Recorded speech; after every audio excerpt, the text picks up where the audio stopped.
ito kasunod ang promotion to kinatag ni Brother Charlie Gabriana from Tabulog. So, ato pa din ang nagyahang padasi.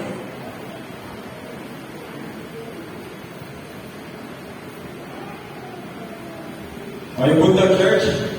Ano mo kaya? Kani matungtong na tag-sibling na magpulpumul na tagamay. Ano pasalamatan ko ang nindot kayo na intercondition na sa walay panghampo ang mga kauban sa Giant. Usap-usap pinakagwapo sa Giant. No? Amen? Amen. What I like most sa Sabado, kanang Saturday, ganahan ko kay kining Sabado, kanir yung panahon na magwapo ko.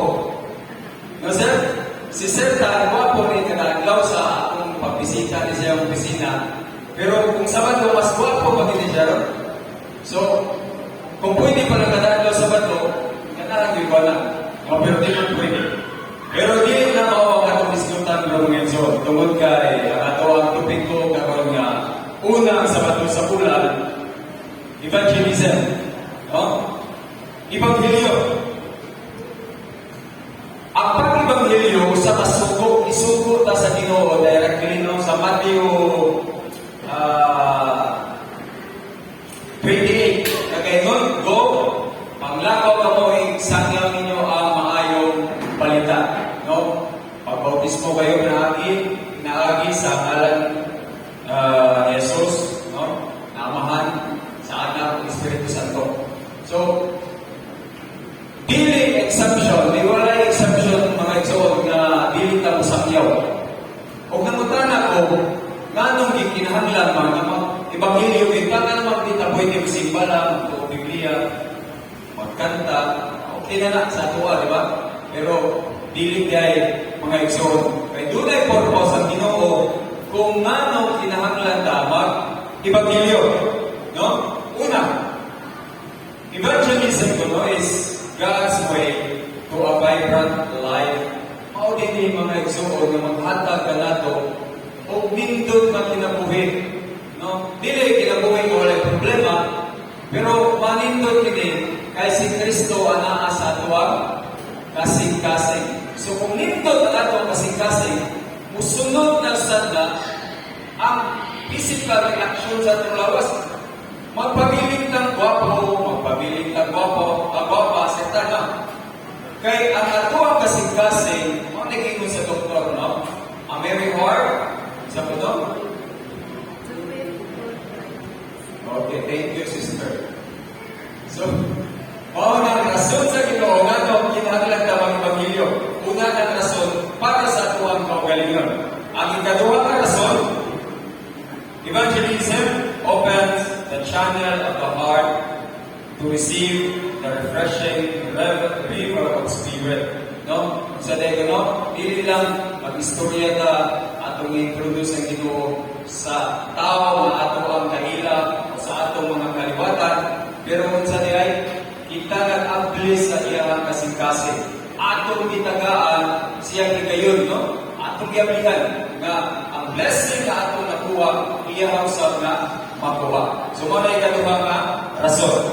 Ang ikatulong nga rason nga John, evangelism brings joy to God's heart. Kini ay maghatag sa o kalipay dili lang sa atong kasing-kasing, dili lang kalipay sa kasing-kasing sa atong isugiran sa mayong balita, kundi kasing-kasing sa Dios. So, nindot, mao na ang napunto ang ihatag kung ngano kinahanglan ta mag-ebanghelyo.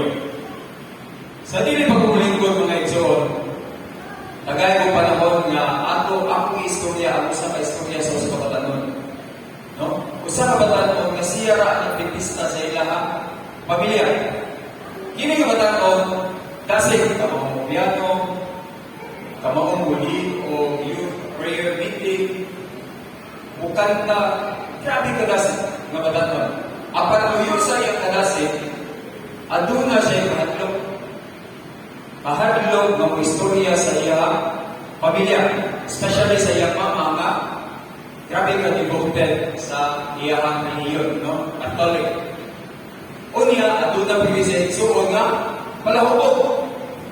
Sa iyang kasing-kasing, iyang inihandog, nga gusto gid siya nga iyang mabalitaan ang iyang pamilya sa mayong balita nga iyang nakuha sa kalipay nga iyang nabatunan tungod kang Kristo. Apan once na makita niya iyang mama, especially kanang during Sunday, maglingkod sa bintana, magpupod o rosaryohan, moingon siya, ugma na lang. No? Ang iyang kasing-kasing gusto na yung istorya, ugma na lang. Usa ka pa daw ang iyang igsoon, nagbanduban-dog sa kaupok. Natumba na sa kaupok mga igsoon. Iyang ibangon. Gusto niya istoryahan, pero ang iyang tungod siya karlong, ingon siya na, ugma na lang, ano yung magkaputa, ugma na lang. No? Sige rin siya ugma. Usa kahigayon niya ng mga igsoon. Adunay hitabo na dili niya malimtan. Hindi niya igsoon, nag-drive o motor. Kani parupok, huwag may pakialam kung asa pa ako. Nahitabo na na-discuss siya mga igsoon. On the spot, patay ang iyang igsoon. So kani yung patay ko nga si Richard. Wala siya nahimo. Kung bilis pag-ilak lang, no? Namatay ang iyang igsoon, wala niya mastorya. Dili pa ito mo, nasundan pa rin after a week, ang iyang inahan, iatake, tungkol sa katungkol sa neta po sa iyong suot. Si Rachel na nakagalo sa kamaturan, grabe niya nilap mga igsuot, no? Grabe niya nilap. Dili tungkol lang na nawag-an siya o inahan o igsuot, apan ang iyang panghilap, tungkol kay, nawala ang iyang tsansa na maistoryahan niya ang iyang inahan o igsuon mahitungod sa gugma ni Kristo. Naunta na itong panahon na she's equipped, no, sa iyang knowledge sa pag-istorya. Apan tungod sa iyang kahadlok, wala niya mahimo. Inana kaduol si Rachel. Now, mga igsuon sa atuwa karon, aduna ba kamoy ginahuna-hunaan na istoryahan nato part sa inyong family, part sa inyong friends, no? Kanang inyong mga siligan na wala pa inyong istoryahin. Why waited so long? Ngano man magpaabot ang dugay na ang higayon na anak. Ang pag-ibanghilyo ginaingon nga dili ugma kung dili karon. Kung dili ka mohimo, kinsa man ang pag-ibanghilyo. Kung dili karon mga igsuon, nos apa. Ato makita ang istorya ni Rachel mga igsuon, na kini naghatag na natong kadasig nga dili na ta magugma-ugma. Ang Ginoo na nato, dili ta magkadulong sa pagbilinta sa gugma ni Kristo kay kini alang sa kaluwasan, pag-apit sa kaluwasan sa atong inahan, pag-ambit sa kaluwasan sa atong amahan, sa atong igsuon, sa atong mga silingan, sa atong mga amo, no? Sa atong mga sahok.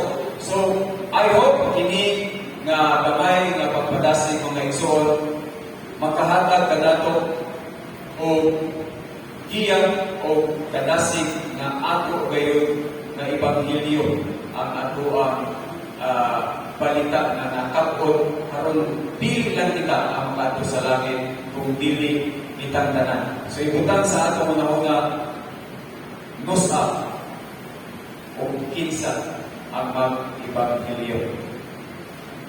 And happy Sabbath.